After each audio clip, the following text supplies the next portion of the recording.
All right. All right. We're recording now, Max. I'm We going to are stop live. sharing and Okay. hand it over to Okay. you. Hold up. Very cool. Well, thank you to everyone who came, who's joining, and who's joining still, I suppose. But really what I've been doing for the last couple of years at Portkey is I've been helping small businesses throughout Minnesota and even some businesses nationally and internationally, as far as Hawaii and the UK, get to build their business and their brand and form a substantial online presence. I'll kind of go over today what that process looks like, how you can kind of optimize your own business and optimize your own brand. Um, but really just getting right into it, sharing that story. Like I said, I'm Max. I work at Portkey SEO Solutions. I am a manager in web design and search engine optimization here. I've been an artist and a graphic designer kind of my whole life, but in just my professional career, I've been working in web design, marketing, and specifically digital marketing for the last almost 4 years now. I grew up online. I grew up in the generation where everything is done digitally and on the phone and on the computer. So I really just, that sparked my passion to learn more about how businesses change their presence online, how they grow online, what that process looks like. And combining that with my creative background, it kind of became natural to just flow into the world of web design and branding. And it really just grew from there. What I'm going to be covering today is talking about branding identity. So what that looks like as far as starting from square one, really identifying your competitors, your customers, figuring out what your voice sounds like, what your business, what you want it to look like, how that extends to the aspects of your website design or your social media presence, or even your physical storefront. And finally, how that all connects back to your marketing through SEO, through your website, and much, much more. But broadly speaking, that's what we're going to be covering today. Really what I want to focus on, the start at least, is with your brand identity. So what does that look like? Who you are with less words. If you're thinking of a brand right now, what's one way you can describe them in 3 words or less? Can you describe them in 3 words or less? What we're really looking for when we're talking about building effective brands is what's a concise, effective, and memorable way people will think about your business now and in the future, and how do you get to that point? What that looks like as far as effective branding is kind of 3 things. So you want to have an expressive personality. You want your brand to say something about you, about your business, about your story. You want to have a consistent message. You want that personality to shine through the same across all platforms. So again, that means your physical store location, if you have one. It means your website. It means your social media. It means email campaigns, if you're sending out email campaigns, or physical mailing lists, if you're sending out mail reminders or deals. All of those things kind of talk to and work with each other so that you have a consistent personality and branded message across all platforms. And you want to encourage fondness. An effective brand really strengthens your popularity and helps people build trust with you. There's a lot of different ways of doing that depending on what type of industry you're in. Looking towards kind of who your competitors and your competition are and how they do those sorts of things is a great way of taking that first step into building an effective brand. So for example, an effective brand, Target.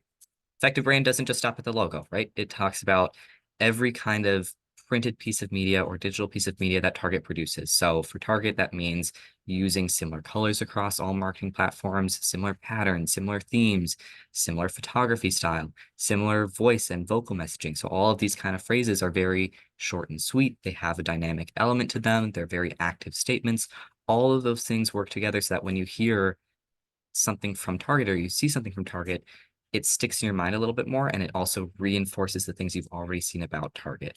It reinforces the positive feelings and positive associations you have with Target, or if you have negative feelings and negative associations, it honestly kind of improves that as well. So what Target is doing with any piece of printed media, social media, digital media that they create is they're looking back at what their brand ideals are, what their values are, and then referencing that for any piece of media going forward. If you saw Target come out with an ad tomorrow that was bright blue, and instead of just one of these short and sweet statements, it had a big long paragraph, you might not even recognize that it's Target, right?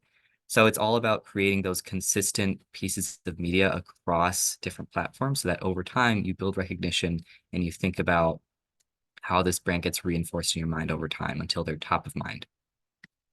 What that kind of looks like across social media as well is looking to have color cohesion, custom design elements that speak to your business and your brand, personal and human elements. This was a company that we worked for where they had a lot of professional photographs taken of their employees. And they said, hey, we're kind of a small company. We're basically like a family. We want to highlight the fact that we are this small knit community, and anytime people request our services, one of these people is going to be the one helping them. We're not someone who has hundreds and hundreds of employees and kind of a nameless company. We have about 10 people. So when people look at our website or look at our social media, we want those 10 people to be really prevalent. And we want then for people who end up on those places to then know I'm booking a service with this company, and I can expect that one of these 10 people is going to be the person who shows up at my door. So that's kind of what we centered their branding around, is finding that human component, the thing that made them shine, and finding a way to elevate that through their social media, their website, all their marketing platforms. As far as what this means for your business and how you can build an effective brand, what we're looking for is building something that's memorable, logical, and unique. If you take nothing else from this presentation, this is a great way to build a more effective brand, whether you have a branding system already or whether you're looking to build one in the near future. What this kind of breaks down into is you want your brand to be memorable. So you want it to stand out from the competition a little bit. You want to have something that makes you stand out, something that feels personal to you, whether that's a unique color scheme, whether that's a voice, a style of speaking that's different from your competitors, whether that's something unique that you do in your storefront or your website that makes the experience of interacting with your company unique, or if it's something that's memorable about the way that you run your business. You want to highlight what makes your business unique and memorable. You want to have something that can stick in the mind of your consumers, whether it's a tagline, a unique logo, something that makes you stand out from your competition. The second thing we want to look towards is being logical. So what that means is if you are, for instance, a lawyer, you might not want to go with a bright lime green color scheme for your website and your branding system. That's going to look a little bit maybe unprofessional, immature.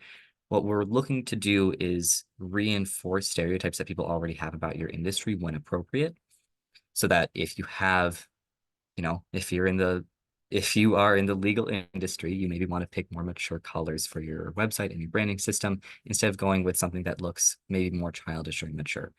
What that also means, combined with being memorable, is we don't want to create something that is cookie cutter. We don't want to create something that looks exactly like every single other competitor that you have in your industry, but we do want to follow the same principles, right? So if you are in an industry that has a more professional atmosphere, you probably want a more professional website. If you're in an industry that benefits from having a more engaging or youthful or energetic energy, then that's what you want to reinforce in your branding materials. And finally, the last component is being unique. So again, finding that thread in your business, that component that really makes you stand out and makes you unique. What's your story? What makes you special? Why should your customers go to you instead of your competition? And finding a way to highlight that. With all of these three things in mind, really what we're trying to do is thread that needle between being a cookie cutter brand where we look like everyone else and being so outlandish that people don't want to go towards us, but finding that middle ground where we stand out from the competition, we're unique, but we reinforce these kind of trust factors that have already been built into our industry and practice those same kind of principles so that over time we've built an effective brand that speaks about how unique we are without being so outlandish that people are thrown off and try to go towards competition instead. When it comes to branding identity, then, really the way that we look to build those is with a clear focus on strong visuals that reinforce your brand values, a familiar target that familiarizes itself with its target audience and is easily recognizable in a sea of similar brands. We need to then, when we're building a brand identity, have a clear idea of who that target audience is. We need to understand what their values are, what market space they take up, determine your key business goals, how you're trying to maintain that same target market over time, or maybe grow to other markets. You need to identify your customers, what their goals are, what their lifestyles are like, and you need to determine the personality and message that you want to communicate. If you don't have this stuff determined ahead of time, what that means is that you are going to create a broad brand that feels good to you and that you like, but doesn't necessarily target the same values that your customers are going to be interested in. So it'll feel really good to you and it'll look really good to you, but it won't target all the same values and goals that your customers have. That's why doing some kind of market research or familiarizing yourself with your target audience is so important to building an effective brand identity, before you really kind of just start slapping things together and going, I like this color and I like these images and I like this tagline. really sitting down, especially with a team of people who have expertise in branding, is going to be your number one way of building a brand that has longevity, that's sustainable, that can withstand the test of time while reinforcing all these values that you care about. It's not just luck. It takes a lot of effort. Questions that you want to ask then to make sure that you are targeting everything you need to target to build an effective brand, starting with company purpose. What is the business? What is your business trying to accomplish, right? When people end up at your storefront, when they end up on your website, when you end up on your social media, where do you want your customers to go? What are the actions that you want them to take? What are you trying to be known for? What are the things that when customers close your website, close your social media, exit your store, what are the things you want them to remember about your business? What are the ways that you can consciously change those aspects of your branding to reinforce these things that you're trying to inform your customers about? And then finally, what do you think your customers need, right? We've looked at your audience. We understand your audience. What is it that they need from you, and how can you provide that in a way that they're going to remember it and that they're going to take that with them, even when they exit your website, exit your store, exit your social media account, and they're going to remember that and think about you next time they need that thing. And again, it's all coming down to researching your audience, finding out what goals they have, finding out where you fit their niche, where you fulfill their niche, and finding out then where you can fulfill that niche in the future. What kind of things can you do with your branding system now that reinforces whatever goals they have so that when they leave your store and they leave these places that you've created, that you've branded, that they still remember you? Your storefront, your website, your social media, these are the only tools you're going to have to communicate with your customers. So it's finding a way to use those tools effectively. So in the future, you don't have to worry about customers not remembering who you are, or they ended up at your store or your website, but it kind of just felt cookie cutter. They don't remember it, doesn't feel memorable. We want to find those unique features about your company to reinforce them over time. Part of that process involves examining your competitors. We don't want to just look at your customers. We want to look at other people in your field, because if you're not ever looking at any of your competitors, you could build a branding system that doesn't stand out from them, that doesn't feel memorable because it's just doing the same thing three of your other competitors are doing. The other reason to look at your competitors is because you should be understanding, when you look at their website, when you look at their social media, their storefront, you should be analyzing how you feel about these companies. What are they trying to highlight? What makes them unique? Is it the same thing you're trying to say, or is it something completely different? How do you want your customers to feel about this company? If your customers, for example, if you're in a really competitive industry and your customers are shopping around, they're looking at 20 different websites, 20 different companies, what makes you stand out from those other websites, those other companies? And what are the messages those customers are getting from those websites that they aren't getting from yours, or that you don't want them to get from yours? What's something that will make you stand out from your competitors while also highlighting your values or whatever makes you unique? Do you know why your competitors are going to fail against you? Do you know why they succeed against you? What kind of areas are they not fulfilling in their own marketing? What niches are they not filling that you can fill? Or what are niches that they're filling really, really well, that you need to find a new way to compete against them, or to find a whole different area, a whole different niche that you need to fill to successfully compete against them? This company, for example, Healthy Homes Radon, we kind of looked at them and we said, what's a way that we can talk about what makes your business unique, immediately apparent right when they end up on the website? So we included a lot of values really early on into the landing page of their home site, the homepage of their site, so that people had a very early and quick impression about what made this business unique. We also made it really, really simple to learn more about what it is that they do. Not everyone who's researching radon mitigation knows what radon is. So it's a nice way of kind of explaining to these potential customers, here's the value of our service. Here's why we do what we do. Here's why it's important to us and to you. We're trying to keep you safe. Here's what that means to us. And then finally, we also made contacting and taking those next steps really, really easy. So again, even if it's a storefront or a website or social media, always being conscious about those next steps that clients can take. What path are they going to take when they end up on your social media, your website, your storefront, and tracking that path so that we know, if they end up on my homepage, here's a contact form that they can fill out that's really easy to find, instead of just forcing my client to click through 20 different pages until they find the right one to find that right form that I want them to fill out. I want this to be as easy for the client as possible. I don't want to lose their interest. I know which path they're going to take, or I hope I know which path they're going to take. I'm going to make this process as easy for them as it possibly can be. And then finally, sitting down and analyzing your future goals. So in 5 years, where do you want your company to be? Are you going to be targeting the same customers that you are now as you are going to be in 5 years? Does that mean you need to encourage repeat customers and brand loyalty? Or are you looking to just be a quick one and done type business where people buy your product, buy your service, and then they're done? How can you punctuate on what you're doing now? So what that means is, what are you doing now that can still be practiced in 5 years? What are you doing now that you still want to be doing in 5 years? Or what are you doing now that you don't want to continue doing in 5 years? Is there some aspect of your branding or your company that you hope to time out where it's not going to be effective anymore in 5 years? Or is there going to be aspects of your business that will always be relevant that you always want to highlight? When we're building a brand, we're thinking about longevity. We don't want to sit down and create a whole logo, website, social media strategy, branding platform that then isn't effective anymore in 2 years, right? We're thinking about longevity and how you as a business are going to grow and develop and change over time, which comes back to those values about, creating a memorable, unique business that highlights the unique features of your business. Hopefully in 5 years, what makes you unique now is still going to be relevant. If it's not, maybe sit down and think about, okay, maybe that's not actually what makes me unique. Maybe that's a passing fancy or passing trend that makes me unique right now. But the core value of my business, maybe there's some other unique factor that I need to be highlighting. Because you can always highlight trends, that's fine, but it shouldn't be a component in your main branding system. Your main branding system should be able to withstand the test of time and have that longevity and sustainability so that you don't have to worry about recreating a whole new system from the ground up every time a new trend pops up or something changes in your company.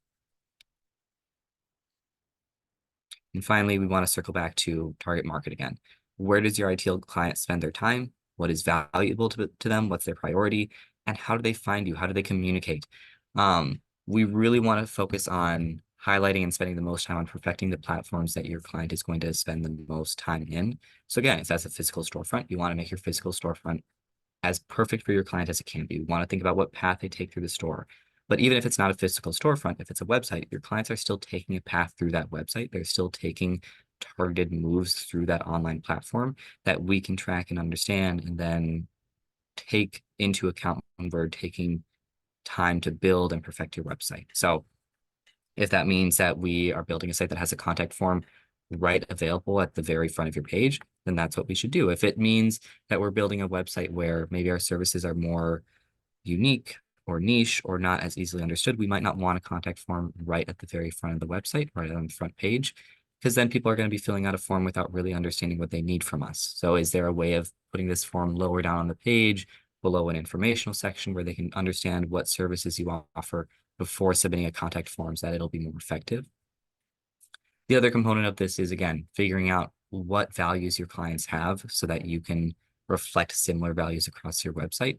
This doesn't necessarily mean, if your clients are really big into sports that you need to highlight sports on your website, but it does mean that maybe your clients have a more active lifestyle and you want to use more active, focused photography throughout your site and social media and your branding system as a whole.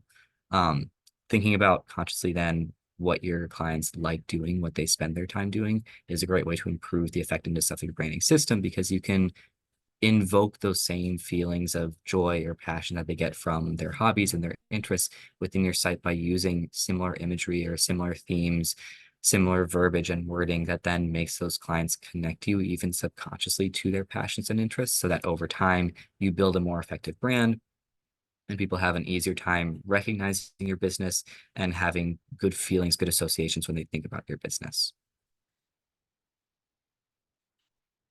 When it comes to then developing a voice, so again, you've created your branding system, you've created your logo, you know what colors you're going to use, you know what fonts you want to use, you know what your website looks like or what your storefront looks like. All these kind of physical visual components are figured out. Now you have to figure out your voice. What is your branding going to sound like? What are the taglines going to be? What messages are you sending to your consumers? What impression do you want to leave through your branding to consumers after they visited your site, your storefront, your website? It comes down to how you want your clients to see you. How do you want them to feel after buying your products or services? And how do you want to be remembered after a client has met with you or your business? A great way of doing this and kind of thinking consciously about this is through like email campaigns. If you send out any email campaigns, that all that written content is what your client takes with you after they leave your store or leave your website, and it's reinforcing a branding system that already exists. If you have kind of a mishmash on your site or your social media of a lot of different voices, if it sounds like a lot of different people are writing the content that exists throughout all components of your branding, it's time to take a step back and go, okay, maybe I do have a lot of different people working on my social media or working on my website or my storefront. How can I effectively build a plan or a strategy that informs people when they end up in those places? Or rather, what strategy do I need to inform my team about so that when they write content, it gives the same impression every time? What guidelines need to be set up in place so that when people end up at my storefront, end up at my website, they're given the same impression every time?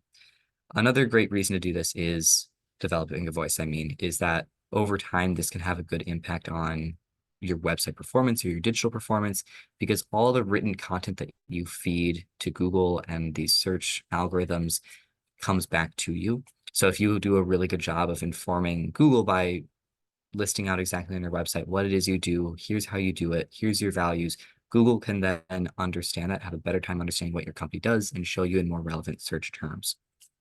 What that means for you and your business is it's worth it to develop a voice. Take the time, sit down, think consciously about here's what I want my business to say, here's the search terms that I want to show up in. I'm not going to just create a cookie cutter website where there's a template and I get to fill out 5 sentences and I'm done. Those 5 sentences aren't going to tell your customers or Google what it is you do. You need to take the time to sit down and figure out what message you want to develop and send to your consumers. This company, for example, spent a lot of time focusing on, again, their employees. They have a great team that they work with, and they wanted to highlight that throughout their site. So they have a lot of excellent photos, but they also have a lot of excellent written content about their employees that reinforces the values of their brand and then reinforces their values about being a local company, about being someone where, if you need a moving service, here's their team, here's the people that you're going to be interacting with, and here's a little bit about their personality so that you feel more comfortable with them coming to your home, coming into these intimate spaces that you live in and performing this relevant, crucial service that you need. And finally, the most important part about developing a voice is that it goes beyond the logo, right? We're not just interested in creating one logo and then being done. There's so much more to a branding system beyond just what your logo looks like or what your company is called. We want to focus not just on a logo, but also on having a professional, say, contact form or invoice slip, having professional business cards, having a professional website, email campaign, social media, storefront, all these aspects of your brand then work together and give you a better impression to your clients, a more concise impression to your clients of how you want to be remembered. If your branding system is sloppy, people are going to pick up on that, or worse, they're not going to pick up on it and they're going to just forget you immediately. What this company really wanted is they wanted to look professional, yet not too uptight. They needed versatility, which left a lot of options open. So, for example, when it does come to their logo, they have a lot of different variations of their logo. That was something that they needed because they wanted to have their logo rendered in a lot of different ways across branding platforms. They also need to be able to cater to businesses large and small, which is part of how we created this specific invoice slip. For them, it made sense as a business. It gave them all the information they needed so that when they give this slip out to people, they get all the information they need to perform their services, but it also reinforces to them, the people who work with them, their branding system, their contact information, their values, even just in something as simple as an invoice slip, right? And they want it to be polished and clean. They're a cleaning company. They want to have a clean branding system. It reinforces their values. It shows to customers, hey, not only are they going to clean my house, they have a really nice, clean, polished looking website or business card or logo that reinforces what they do for me and helps me remember what they do in the future. So that if I ever need their services again, or I hear a friend talking about needing cleaning services, I know someone already who has those values in mind with their company. And I know that because I visited these places and I remembered that. And then finally, if we're talking about branding system and how it helps you over time, we should spend some time talking about SEO, search engine optimization. Now that you've perfected your brand, you really need to think about what platforms you should be using to make sure it can get found online. We've spent all that time and energy developing a logo, developing a branding system, developing your voice. Now we have to think about how can we use this effectively to make sure that we get found in Google search results, right? Because it's not worth it to just create a website or create a storefront, create a logo, create this whole branding system, and then not get found online. It's a lot of energy wasted. The first way that we can do that is through keywords. And this ties into the voice actually. So we want your keywords to be specific, we want to keep it natural, and we want to keep your demographic top of mind. What a keyword is it's any phrase, a short phrase that people use in Google to find your business. So it's relevant to your services, it's relevant to your location. And if you're not being found for it, you will have a very hard time booking business because you'll have already, say, 10 competitors who have optimized for these keywords that they're showing up. And then if you're on the second page of Google, you're never going to get found. No one ever clicks past the first page of Google. um, what that kind of means for you as a business is it means you should sit down when you're developing your voice and say, what are the services that we want to target and what are the locations that we want to target? Can we do any sort of research beforehand before developing our voice to determine what search terms, what keywords are relevant to our business? And can we then utilize that in the creation of, especially our website and our social media and digital platforms? Because all of those components then feed that information back to Google and help you get found in the appropriate search results. Again, it's all about finding the correct terms for your demographic, the correct terms for your area, for your services. So as much research as you can do ahead of time to find out what keywords are relevant to your specific business, that's going to help you in the long run. It's all about longevity and sustainability. So knowing how to put in that effort early on and how to then utilize these terms throughout your digital platforms is going to help you in the long run because you won't have to go back and fix it afterwards and maybe make adjustments to your voice that is then going to be incongruous with the rest of your branding system that you've already developed. You'll know from square one, from day one, here's what I want to tell my customers in a way that not only reinforces my branding system, but it's also going to affect my SEO and my search engine optimization over time and help me be a more effective brand long term. The second thing you can do is think about FAQs, frequently asked questions. If you have room on your site to include a section about FAQs, what people typically ask about your business, this is a great way of getting some of these relevant key phrases, key search terms onto your website that sound natural. It can be customers that question, or it can be questions that customers ask frequently, right? It can be questions that customers, if they end up on your site, they should know the answer to, that you frequently get questions about that make sense to have an answer. But it can also, again, when you're thinking about search engine optimization, can be questions that are relevant towards just your business when people are searching for questions about what you do. For example, that radon company that I was talking about before, they have an FAQ section on their site. And a lot of the FAQs, the frequently asked questions, cover what is radon, where is radon relevant, what areas are affected by radon. All of those questions get answered because that's very relevant to their business. And then when people are searching for where does radon affect? Does radon affect my area? Suddenly they're the number one search result because they've answered that question in an effective way that then informs the client, okay, now I know more about radon, maybe it does affect my area, and now I can take the next step. I'm already on a website that offers radon services. I feel familiar with them. I trust them because they've answered my question effectively. I can take those next steps and book their service easier. Instead of having to click around on a million sites and try to find someone who's relevant to me, I already found someone. I'm already happy. I'm content. I don't need to look anywhere else. The third thing that we want to focus on is locations, if it's possible. Not every business is location specific, but if you are location specific, this is a great way of carving out your niche online over time. For example, Portkey, we are based near Minneapolis and St. Anthony. We focus a lot of our search engine optimization on Minneapolis and the Twin Cities area because we love helping local businesses. Can we help people nationally or even internationally? Yeah. But we prefer to help local businesses. So whenever we're creating content, branded content on our site that is created for SEO purposes, we're doing it in a way that factors in our values and the fact that we want to work with local businesses. So we're targeting all of our key phrases and our search terms around a location. What that means for you guys as business owners is taking a step back and analyzing what areas do I want to target and keeping that in mind whenever you create branded content. I run into a lot of business owners who just say, well, I want to focus this entire state, or I want to focus the entire United States of America.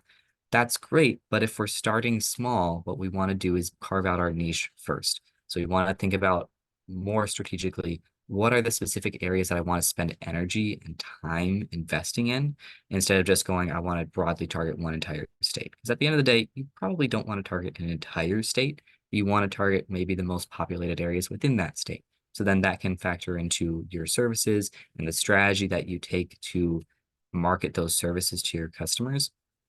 Instead of spending time and money targeting an entire area when at the end of the day, if you really don't want to serve part of the state or you don't want to serve part of this area, take a more measured approach. Think about it logically. Think about how you can create content on a monthly basis or on a regular basis that targets these specific locations so that over time you're building a rapport with that location and you're also then feeding back to Google and Google's algorithm. Here's the locations I want to show up in. So when people are in those locations searching for your services, you're the one who shows up.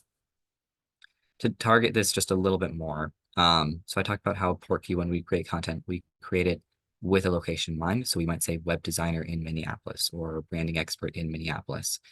What landing and location pages are is specific content that you can create on your site on a regular basis that is modified around a specific location. So this is especially effective, I notice, with a lot of kind of handyman or services within the home where they can create specific pages on their website that say, maybe you're a deck builder and you have, let's say, 5 pages on your website that say deck building in Minneapolis, deck building in St. Paul, deck building in blah, blah, blah, on and on and on. What that does for your consumers when they end up on your website is, again, they're taking a path through your website. They're trying to figure out how to contact you. One of their first questions is going to be, does this person serve my area? If they can immediately, by hovering over the menu bar on the top of your screen, find out, oh, this person serves my city. It's right here. I don't even have to click on the page. I already know they service Minneapolis. That helps reduce a lot of time and confusion on their part spent digging on your site and makes it a lot easier for them to take those next steps. But it's also really good from Google and a search algorithm perspective because then Google also has to take less steps to figure out what locations you serve.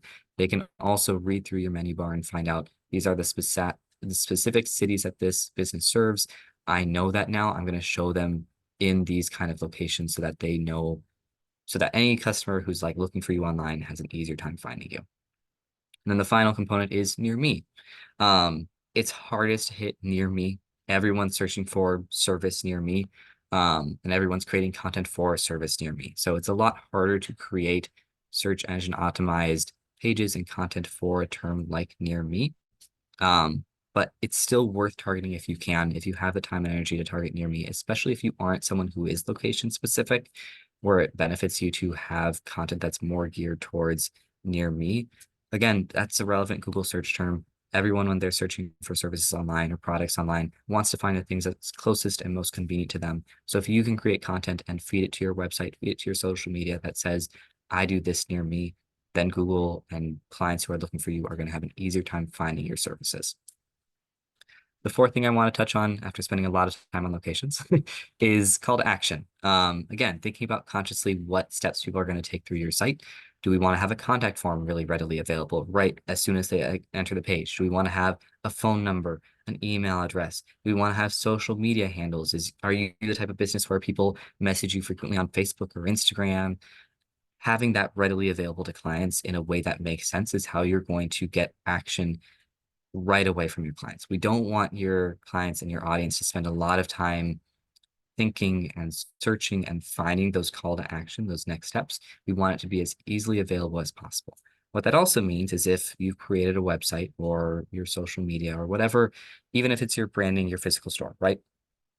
We want to think about including these call to actions, these next steps, as much as possible. Because I'm a digital marketing expert, what that means for me is when I'm creating a website or I'm modifying a website for someone, I'm thinking about where are they failing right now? If I have a client who's coming to me and saying, the website's just not working, people aren't filling out the contact form, I'll take a look at their site. Maybe the contact form is only available on the contact page. That means everyone who ends up on their site who's only going to the home page or only going to their service pages isn't going to find that contact form and isn't going to fill it out. So what we're doing is building a more considerate path that thinks about where is this client going to go? How can I make sure this client ends up here with taking as few actions as possible, right? We don't want them to have to take 20 different steps to get to that action, to book that service, to do that thing. We want it to be as easy as possible, as streamlined as possible. So there's fewer points of confusion or stress or disinterest. The fifth step that we would take is images and clear headings. People are skimmers and they have short attention spans. Not all of them want to read a research paper before they get to that next call to action or that next step or the next book your service. A lot of people are just going to look at an image, read the little blurb that's associated with it. Hopefully it's only a sentence or a couple sentences long and be done. This is especially relevant for any type of industry where people shop around where they're looking at 100 different websites. You want to come up with something that's short and sweet, something that reinforces your branding system, something that's relevant to the demographics you're trying to serve. Again, how I talked about how if your customer base has a lot of sports fans, maybe including imagery that's a lot more active, helps reinforce their values and piques their interest and their passions right away. So including an image like that very early on in your site can keep them engaged longer or can keep you memorable and top of mind longer than their competitors or your competitors would. Finally, again, the clear headings, clear images, clear, everything should be clear and easily understood. You shouldn't have to require your customers to read through a paragraph to understand what it is that's special about your business. And that's why coming up with an effective branding system, an effective voice, taglines, all these things are so important because it means that you can convey your company values and what makes your company unique right away as soon as customers end up on your page. So it means that if they're on your homepage, they should be able to, in that first landing section, if they click on the link, the first thing that pops up on their screen should tell them everything that they need to know. Should have some kind of visual that reinforces your branding that keeps you top of mind. Should have some kind of text or call to action component that helps them understand what it is your business does and makes the next steps of booking your service, buying your product, whatever it is, easier, all within that first page, that first section. And then the final thing is contact. So it's similar to call to action, thinking about contact forms, phone numbers, addresses, email addresses, socials, all these things that make it easier for people to get in touch with you. The other component of that, though, is it's industry dependent. So if you're in an industry where you have a lot of younger clientele, having social media platforms easily found across your website and your digital spaces is beneficial because a lot of younger clientele look towards social media as kind of a barometer of how much I should trust this business. Do they maintain not just their website, but do they also maintain their social media? Is their social media active and does it engage me? Does it convey the fact that these are actual people working at this business that I can connect to? Or is it more generic and kind of just stock photos where I don't feel that engaged and this feels less personal to me and I don't want to spend as much time here? All of those things are important. It also, again, makes taking call to action, those next steps of booking services, getting in touch with a representative easier because it's more prevalent throughout your site. It's not just found in one area, it's found throughout your site in multiple locations. And when we're thinking about creating a consistent message, so again, using that voice effectively across your site, across your storefront, across your social media, what that means is it is going to be a strategic effort. Every element should support the overall message and business goals, your company name, your logo, your design, the font that you use, the style, the colors, the tone of the voice and the copy and the written content on your site and your social media, the look and composition of products, your social media presence, all of this should work together. So for this company, for example, it's very easily and readily apparent as soon as you end up on their website, their social media, you see their logo, you see their Facebook, all of these things work together to convey the same meaning, the same feeling. It's all got similar colors.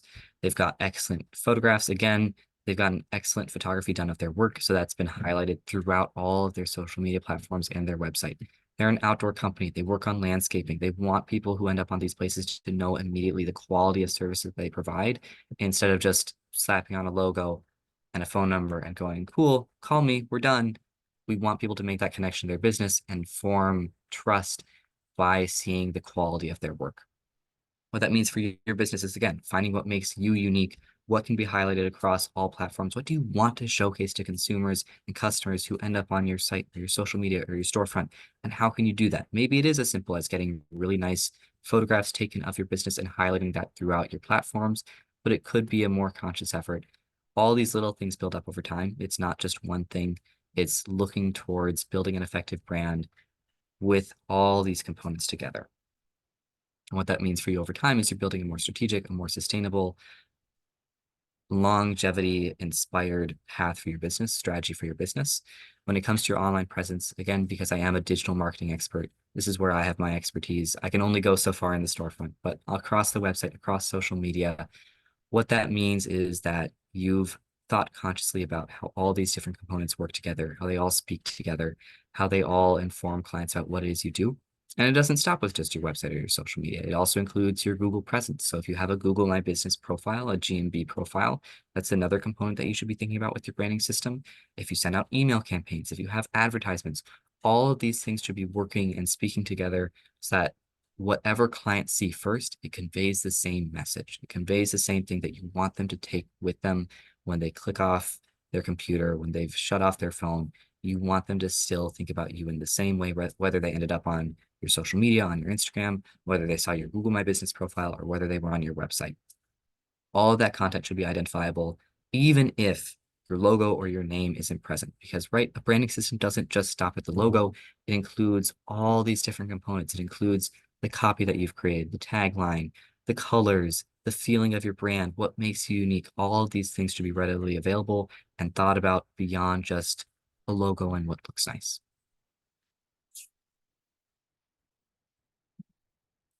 Oh, that's a duplicate slide. I'm sorry about that. um, that's kind of everything that I need to cover today. You can see kind of branding in action for Portkey across our social media.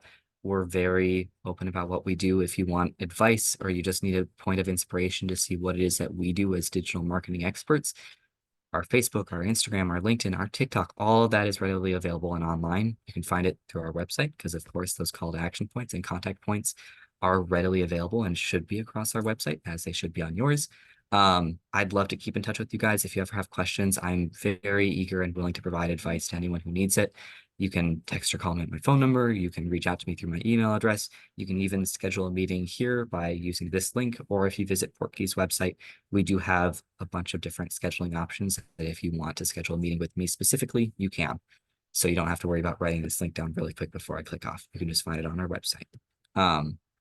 We work with, websites, social media, SEO, anything related to your digital presence online that helps people get found, small businesses get found.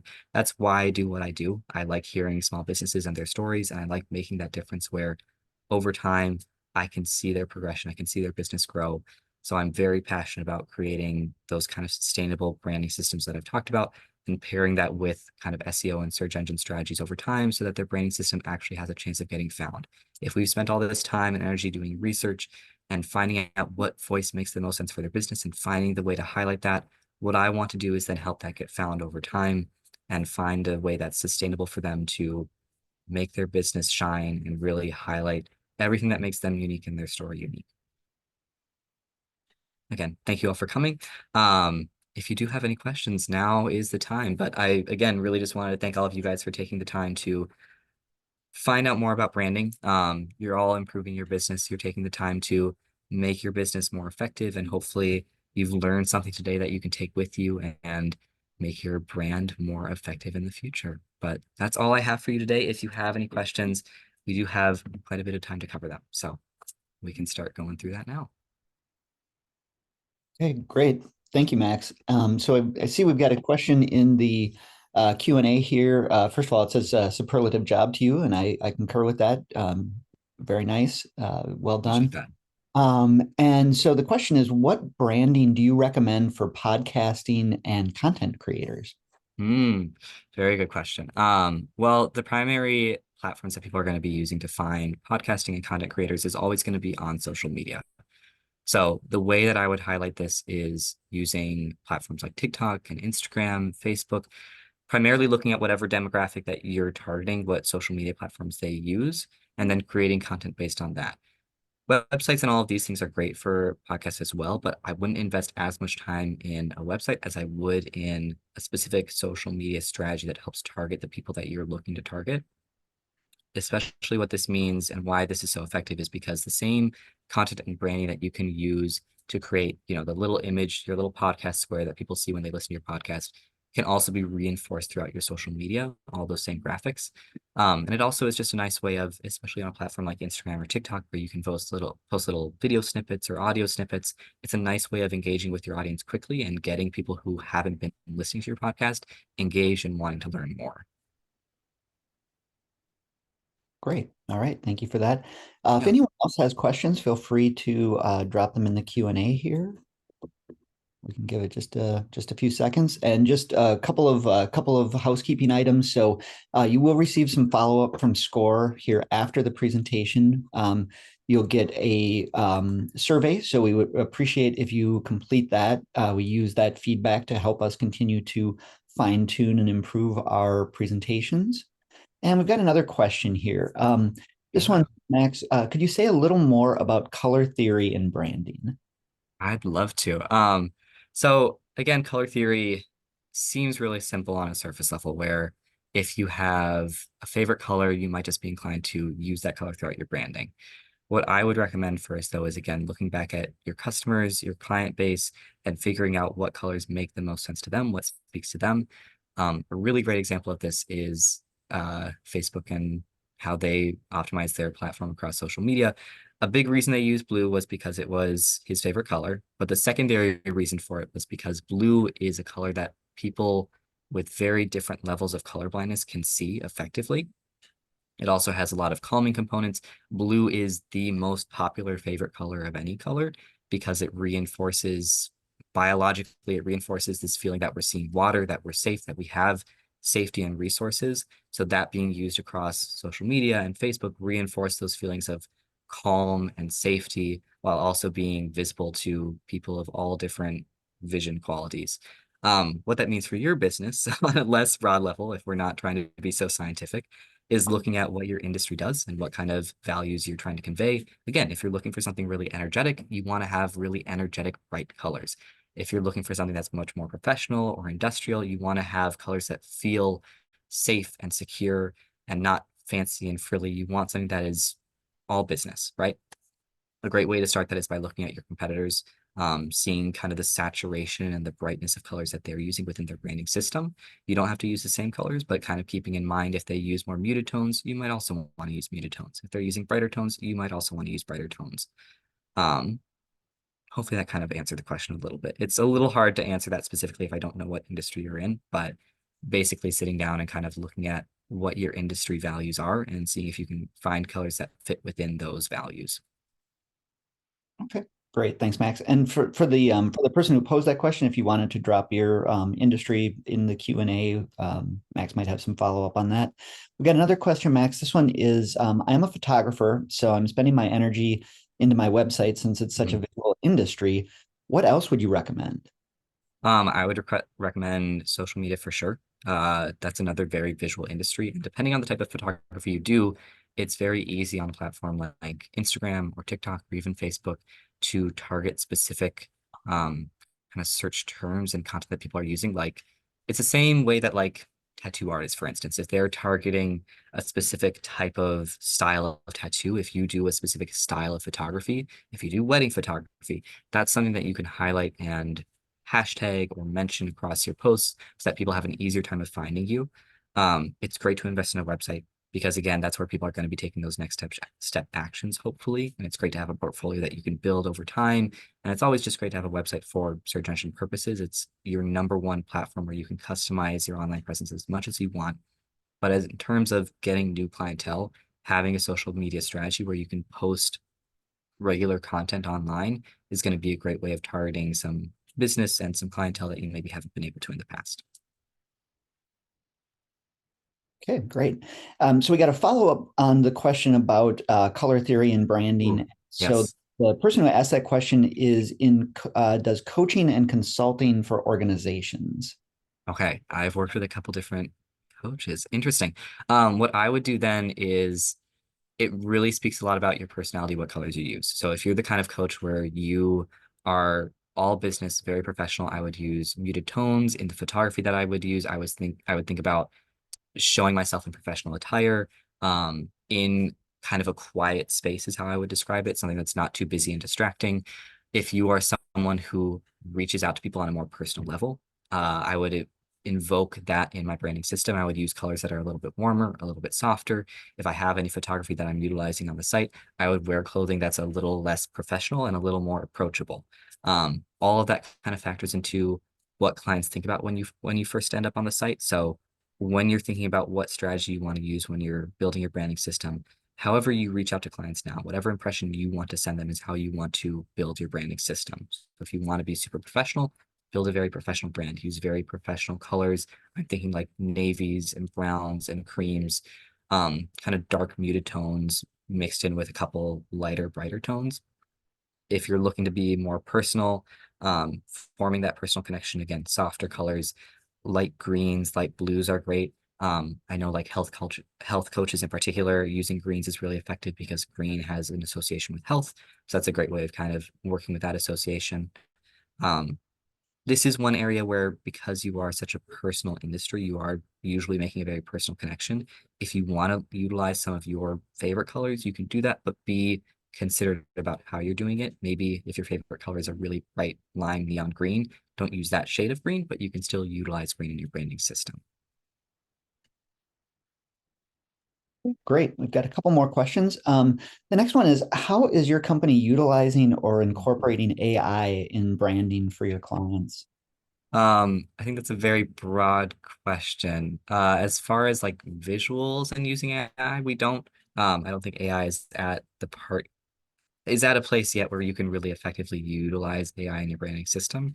I've had a couple of clients actually come to me recently who have tried to utilize AI in their branding systems and their graphics, and it doesn't work that successfully. It can be a great way of starting off and finding out where you want to find inspiration. It can also be a great way of researching because all AI is at the end of the day is a really effective search tool. It helps you find information really quickly. So if you're using it to kind of build maybe a branding guide or branding inspiration, it's a great launching off point, but it's not where I would stop. And I worry that a lot of businesses are maybe utilizing AI too much, and that's where they stop, is they just think they've built a beautiful system using AI and then they stop. What I would do is use it as my starting off point and figure out, I really like how this feels. I like how this looks. Maybe I like the colors. I love the voice that they're using. How can I that then use it as inspiration for my next steps? Okay, great.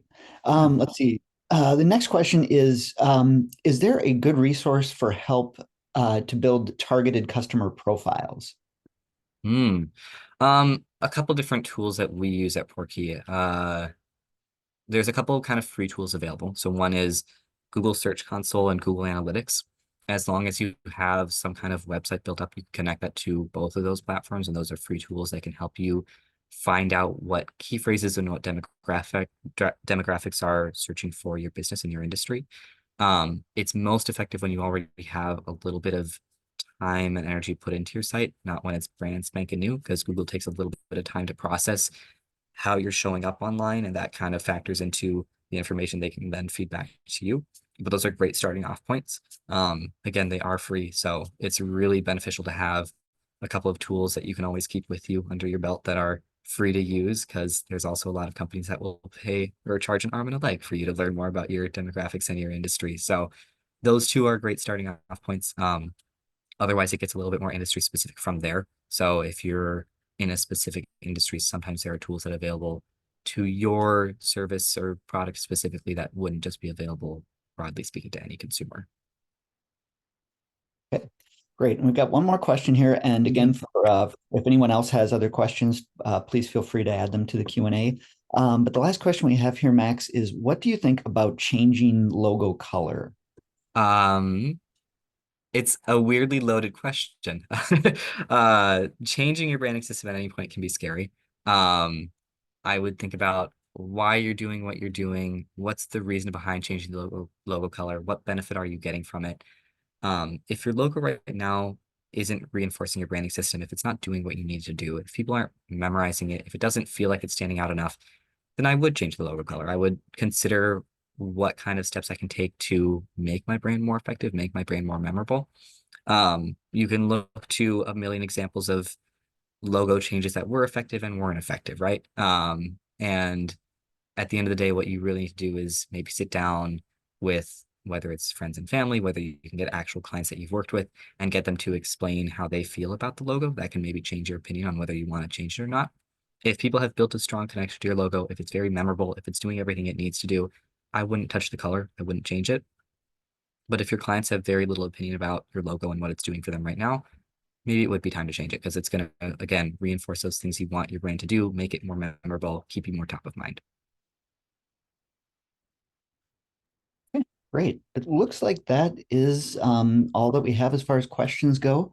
So again, Max, thank you for your time today and for all of Yeah. the valuable information that you shared here with us. And thank you to everyone who joined. Again, just wanted to reiterate that if anyone is not currently working with the SCORE mentor, Definitely would encourage you to check that out. You can go to our website, score.org/Twin Cities, to sign up for a mentor. And please do look for that survey that we'll be sending out, as well as we'll be sending follow-up information, including a link to the replay of the presentation today. So thank you all for joining. Have a great rest of your day, and we look forward to seeing you again on another presentation. So thank you so much to everyone who joined, asked questions, participated. If you have any other questions, of course, I did list my contact info out, but you can always reach out to anyone on Portkey through the Portkey website. And thank you so much to Score for hosting, letting us present. You guys are amazing. We love everything that you do. Anyone who doesn't have a mentor yet, 100%, please do reach out. It's an amazing opportunity. Great. Thank you so much, Max. Thanks, everyone. Y'all have a great day.